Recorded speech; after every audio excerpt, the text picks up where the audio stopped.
Good morning and welcome to Blackpool. Please welcome Member of Parliament for Blackpool North and Cleveleys, Paul Maynard.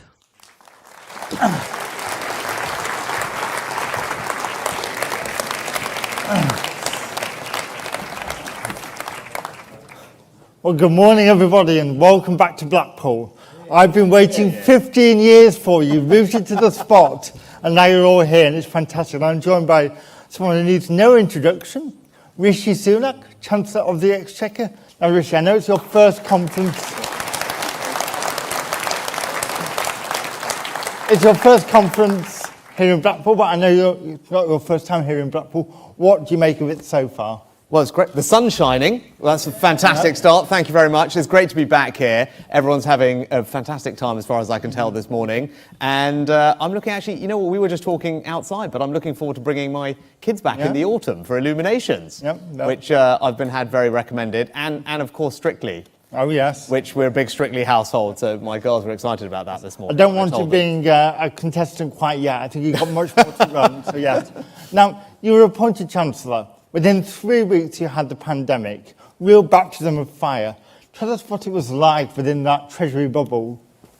Well, I got the job, what is it, middle of February, you're right. And actually, at that point, I had a budget to do in 3 weeks. And I thought, gosh, the hardest thing I'm ever going to have to do in my entire life is to put together a budget in 3.5 weeks, which we did, and it went well. But it turned out that was then the easiest thing I had to do for the next 2 years. So the few weeks after that were incredibly stressful. And as you said, we had to deal with the pandemic. The main thing about that was there was absolutely no playbook. So normally when it comes to economic policy, there's someone who's dealt with the problem before. We've got some policies that we think would work, address the situation, look at a textbook, see what happens somewhere else.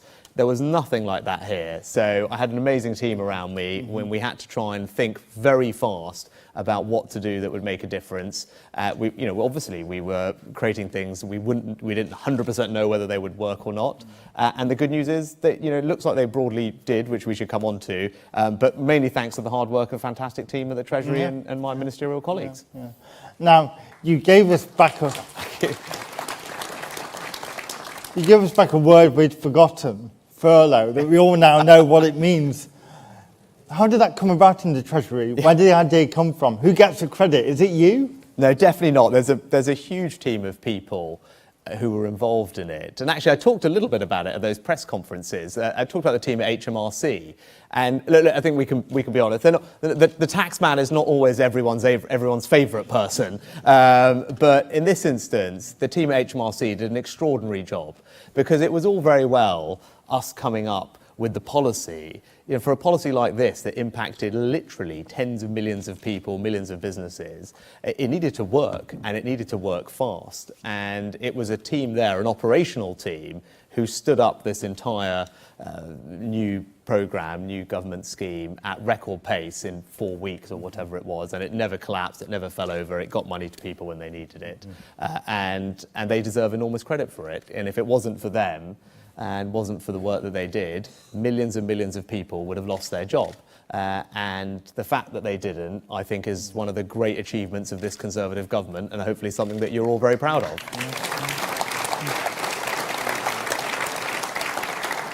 So you've had the pandemic, you've had disruptions to supply chains, we've now had the invasion of Ukraine. It's one thing after another. Yes. Now, I know as a minister, you need the time to take a step back, look at the overall perspective. How do you create that time amidst so much going on? Yeah, no, you're right. It has been a little bit, for all of us actually, the Prime Minister more than anyone, just crisis to crisis, it feels like that, which isn't great. I mean, it's not great for any of us. But, I think the thing that we all have, and you have this as well, you have it here, is unlike almost any other political system, other than the ones that are modelled on ours, we have a link to our constituencies. And that's something that's very special about our system. And my counterparts, my finance ministers in other countries, or the Treasury Secretary, Janet Yellen, or whoever it is, we have our big summits, and we're sitting somewhere, or we're having a big meeting. And then I will leave that, and they'll say, oh, what are you doing? And I'll say, well, I'm heading back to North Yorkshire, and I'll tell them about what I'm doing on Friday, and I'm in this village hall in the Dales, doing a surgery, opening this fete, talking to these farmers at the auction mart.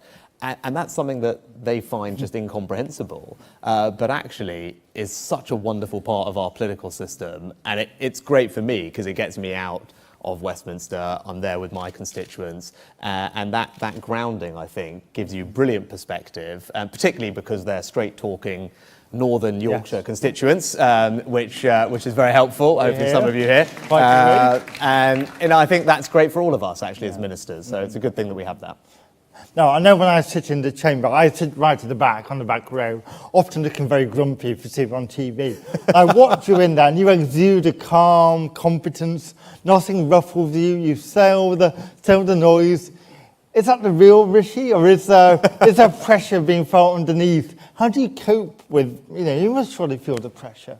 It's a good thing my wife's not here, actually. You get the real story. But, part of my job is to make sure that I can project reassurance to the country. And that's part of my job. I'm the person responsible for the country's finances, for the economy, and on your behalf, on the government's behalf, I think people look to me to give them that reassurance. They want to know that this Conservative government and their Conservative Chancellor has got a grip of the situation. And yes, things are tough at times, as they were during coronavirus, but they want someone to tell it to them straight and let them know that we've got a plan and that we're going to be on their side, help them get through it, and we'll emerge stronger on the other side. So, it's part of my job to do that, whether I feel it or not inside. But one thing I've found over the past couple of years is, I think people respect honesty.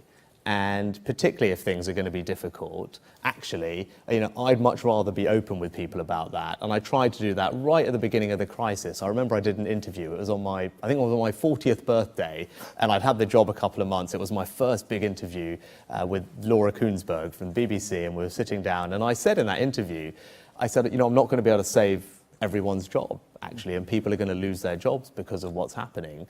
And it was the first time anyone had acknowledged that. But I thought it was better to be honest with people about it, but then say, look, this is all the things we're going to do to help people. We're going to help find them new jobs. We're going to make sure they're well paid, give them the skills and the training they need. And I think that approach, even though it might sound a bit counterintuitive, is one that people respond well to. So that's what I try and do. Now, you mentioned Laura Koonsberg. I rather fancy myself as the next Laura Koonsberg. So I've got to ask the really difficult questions that politicians don't want to have to answer. Want to dodge, so if you can dodge this. Chancellor, how do you relax? Really difficult one, isn't it? Well, I have two young girls who are 9 and 10. And they're at that beautiful age where they don't really have that much interest in what I'm doing, which is marvellous. They're old enough to appreciate it, and that's great, and they kind of know that they live in Downing Street during the week, and that's something special, and they know that the daddy's job is important, but they don't, they're not watching the evening news every day, they're not reading newspapers, so they're largely not that bothered, which is great. So they're interested in their life, and they want me to be interested in what they're doing, and actually for the first time this afternoon I'm taking a tiny half hour off, which I never normally do, to see my daughter's, she's in her school play, and they're doing The Lion King, and that's what we've spent the last week practicing and spending time on. Nothing that I'm particularly focused on, and that's probably the easiest way. That and taking nice walks in Yorkshire with our new dog. So we got a dog last year. That the girls were adamant that we got a puppy. I've said no for many, many years. And this is what happens when I got this job. I became essentially a kind of absentee dad, absentee husband, and I lost all my moral authority in the house to say no to anything. So we got this puppy, and now that is our main way to relax. And we're down to know the dog's name. Is that public yet? Yeah, that is public. Her name is Nova. So Dylan has competition. Dylan has, yes. They play in the Downing Street Garden sometimes together. Yes. Very nicely, I hope. Yes. Dylan is very boisterous, and Nova, she's a Labrador. She's a kind of working Fox Red Lab. At first, she struggled a bit with that because he was very energetic, but now she's about 3 times his size, so that helps. Bit of inequality. Yeah. But there we are. Now, as you say, we don't live in normal times right now. As Chancellor, you've had to take some quite difficult decisions. Counterintuitive for many Conservatives. We've had to, grit our teeth, just think, this is difficult. How has it felt to you? How has it sat with you having to make some of these really difficult decisions for Conservatives? Yeah, it's been really tough, and obviously you were kind not to mention the word, but the word you meant was tax, right, Paul? I never say that word. And it's been, gosh, I did not get into this to have to put up people's taxes, right? I'm a conservative chancellor. It's the last thing I wanted to do, but I also take really seriously my responsibility to you, our kids, and to the nation's finances. And making sure that we fix the problems that coronavirus caused, where our borrowing went up to the levels that we haven't seen since World War II, and our debt was forecast to just keep growing and growing and growing into the future. I didn't think that was right. I didn't think it was morally right. I didn't think it was economically responsible. And much as people forget, Margaret Thatcher and Nigel Lawson, who I hugely look up to for inspiration, they had to do some similar things at the start of that period, which people forget. We remember all the brilliant things they did to cut taxes over the course of her time in office. But when they started, they inherited this huge deficit, which they first had to tackle. And Margaret Thatcher was adamant, as was Nigel Lawson, that you had to tackle the deficit first. And then once you'd done that, then you could start the work of cutting taxes. And you could do that only if you were being careful with public spending. So that's what I've had to do. And it was not easy, but I do believe it was the right thing to do. But, and I made this very clear at the budget in the autumn, that is done. Right, we've made the difficult decisions that we have to make. My priority going forward is to cut taxes. I made that very clear at the budget. We started then, actually, with something that you and I had talked about, which is cutting taxes on the lowest paid, those who are on universal credit, something called the taper rate, which will mean those on the lowest incomes are going to be £1,000 a year better off as a result of that tax cut. And that's just the start. My plan over the course of this Parliament is to keep cutting taxes, get the tax burden down. That's what we believe. We want people to keep more of their own money. We want to help grow the economy. But I want to do that in a responsible and sustainable way. But I now believe we're on a path to do that. And I'm confident that we will get there and I will be able to deliver for all of you. Now, a couple of weeks ago, you delivered your Mays lecture. I'm going to do two shoes. I've read it. I'm sure the whole audience have read it and can answer questions on it. But that sets out your vision for the future economy. Can you try and summarise what that future vision is so we know where we're heading to in these broad sunlit uplands? Yeah, and that was a great example of what we're dealing with. I've been working for weeks on this lecture, if not months, and it's an important one. And I talked about Nigel Lawson, he gave that lecture. Most chancellors give this lecture. It's an important part of the job. And it's a chance to set out one's views on the economy. I ended up doing it on the day that Ukraine was invaded by Russia, and it's just kind of a sense of what we're grappling with.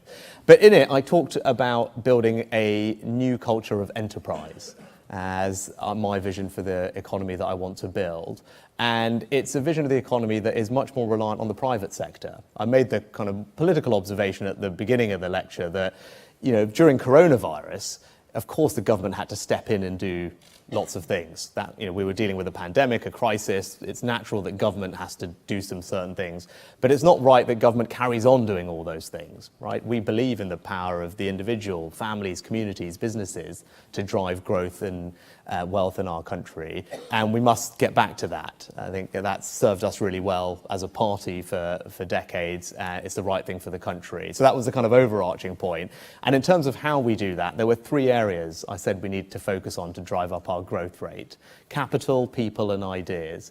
So capital, we have a huge problem in this country. For decades, our businesses underinvest in stuff, in kit, in factories, in machines, in robots, in tools to help us be more productive. So what we said is we need to use the tax system to change the incentives to make it cheaper and easier for business to invest in things. That's the capital bit. The next bit is people. Again, one of our problems in this country is we underinvest in training, right? We've got 80% of our future workforce already in work. Our 2030 workforce, imagine that, all those, decade ahead, they're all 80% of them already in work, yet we're hugely underskilled relative to most other countries for technical education, and we underinvest in improving it. So we need to, again, look at the tax system to find ways to improve that, whether it's apprenticeships or other things. And then the last thing was innovation, ideas. That's the greatest source of growth. Having an economy where constantly we're coming up with new ideas, new innovations, which will transform how we do things. I'm very inspired by my experience living in California, in Silicon Valley, where I saw that firsthand. But we as a country have been really good at it in the past, but we're getting a bit less good at it.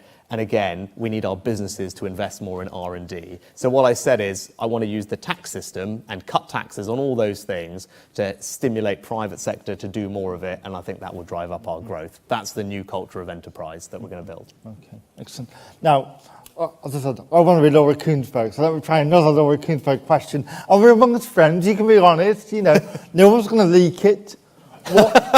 I think it's being live streamed, right? So, well, what's going to be in the spring statement? You know, you could share it with us, surely. No, well, that's nice. That's a nice try, Paul. And I'll probably get some of that on Sunday as well when I do this again. And I can't obviously talk in detail about the spring statement, but what I would say is, you know, it will actually just reprise some of the things that you've already been asking me about. It's just taking stock of the situation, which of course is difficult.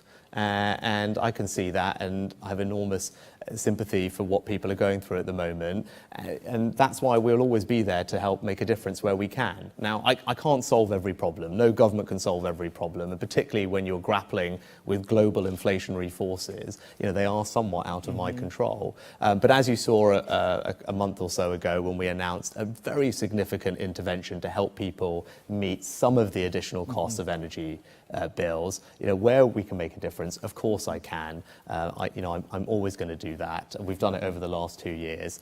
So we'll have an update on the situation and a little bit of a look forward as to where we're heading. Okay, excellent. So you've got a few more hours left in Blackpool. Bit early in the season for the donkey riding, so you can't do that, I'm afraid. Can we tempt you up Blackpool Town maybe in your few remaining hours? Yeah. What else are you going to be doing? Well, that does sound like a plan. We're just about to plot. I'm figuring out what time my train is, and then if I've got time to do a quick whiz around, that is the plan. So I'm getting some nods and shakes from my team over here. So, but yeah, no, as I said, I'll be hopefully back with the kids for the illuminations in the autumn, if you'll have me. So you might even find you doing an association event. There we go. A very risky, very risky saying that, you know. So thank you for kicking off our Spring Forum in such an interesting and fascinating way. Great to have you here and the rest of you. And let's get on with the show. Thanks very much. Enjoy the rest of the show. Paul, thanks very much. Great.